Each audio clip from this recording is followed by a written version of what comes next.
Hey, what's up, and welcome back to the FSS Football Channel and another episode of FA Cup Preview. And it's finally the semi-final round.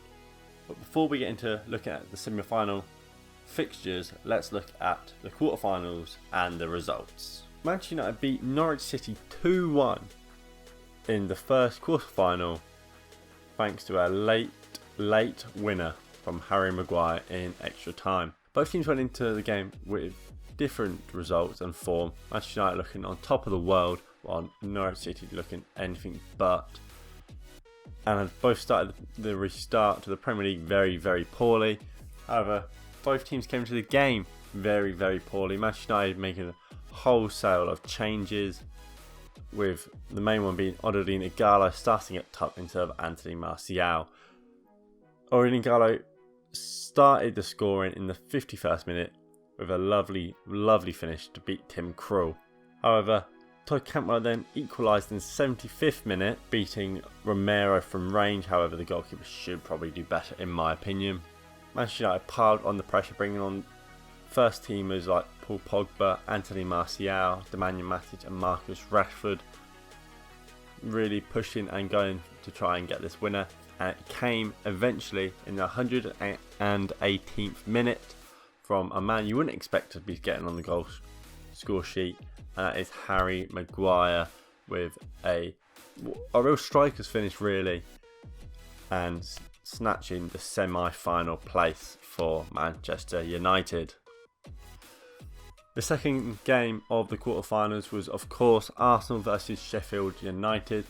This game started well for Arsenal, with Nicolas Pepe scoring from the spot 24 minutes in after a poor challenge on Lacazette by Chris Basham. Sheffield United then equalised in the 87th minute through David McGoldrick, thinking that would be enough to take them to extra time.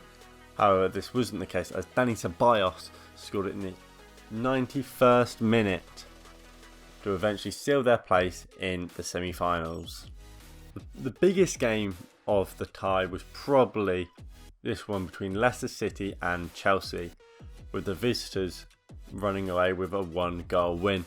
Both teams are pushing the top four in the Premier League, and both wanted to win to prove they are the better team and they should be deserving of that top four space. However, obviously this game won't affect that, but it's more to do with pride and saying we deserve that Champions League spot, we are better than you.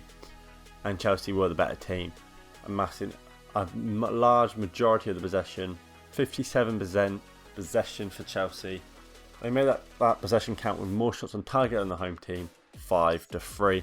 And of course, Ross Barkley scored the winner for Chelsea. In the final quarter-final, it was Newcastle United versus Manchester City. And it was always going to go to Manchester City, and they did do the business with a 2-0 win.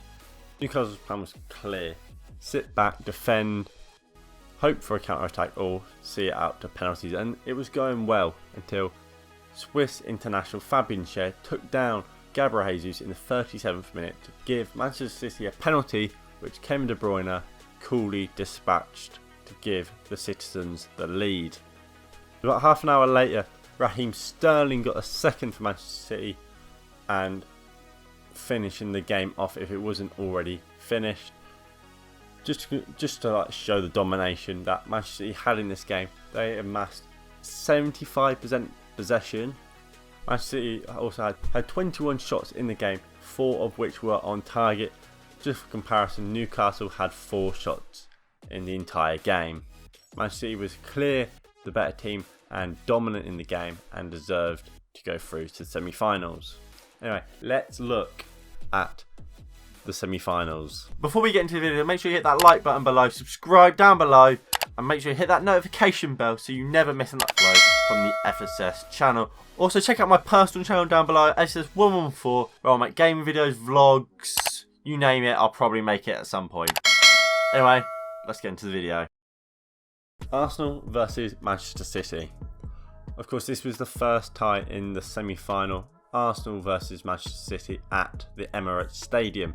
Arsenal coming to this game off the back of a fortunate and very lucky 2-1 victory over champions Liverpool after two defensive howlers from both Van Dijk and Alisson gave Arsenal the goals they need to sit back on.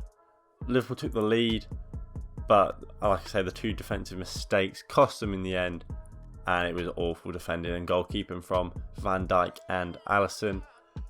However, Manchester City are too strong. Man City come off the back of two 5-0 wins in their last 3 games, and they just beaten Bournemouth. However, they were quite lucky after VAR ruled out a Bournemouth goal, which would have seen them drawn level. Manchester City will come to his favourites. Of course they will. Mikel Arteta is looking good, however. Obviously, like I say, they got a fantastic result against Liverpool, and Mikel Arteta will be believing they can do the same. I only see it going in the way of the citizens. I'm going 2-0.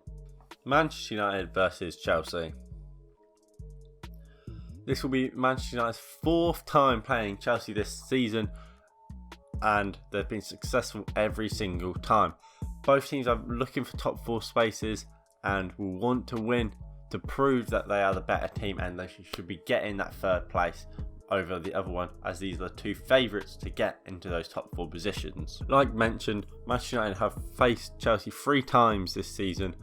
Manchester United coming out on top every single time, obviously knocking them out of the Carabao Cup thanks to this absolutely amazing Marcus Rashford free kick, the 4-0 on the opening day of the season, and the reverse leg at Stamford Bridge where Manchester United were 2-1 victors thanks to a Harry Maguire header and a Martial header as well. If we cast our mind back to last season as well, Manchester United was a team that knocked out Maurizio Sarri's men at the time.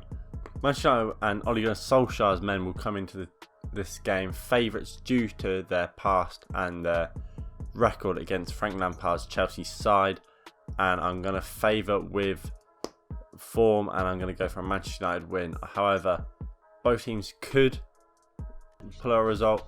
I see the teams being heavily rotated due to Premier League commitments. Premier League is their main concern for both of these managers. They need to get top 4 and they need to rotate because of the sheer amount of games they're playing. But like I said, I'm going to go for a Manchester United win, and I'm going to go 2-1. So that of course means I'm predicting a Manchester derby in the FA Cup final, and what a final that would be. I'm hoping that there will be a derby in the final. Whether that is the Manchester derby, obviously Manchester United versus Manchester City, or unfortunately a London derby between Arsenal and Chelsea, I don't mind. But I want to see a derby in the final. What a fun that would be. FA Cup finals are big enough as it is, but imagine the naughtiness of a derby in it. It would just be unreal, and that's what I'm hoping for, even if it does mean Manchester United have to be knocked out by Chelsea. Anyway, if you have enjoyed this video, make sure you hit that like button below, subscribe if you're new, comment down below what you thought of this video and your predictions for this week's matches and fixtures, and who you think will win the FA Cup. Anyway, it's been your boy FSS114, and I'll see you next time. Peace.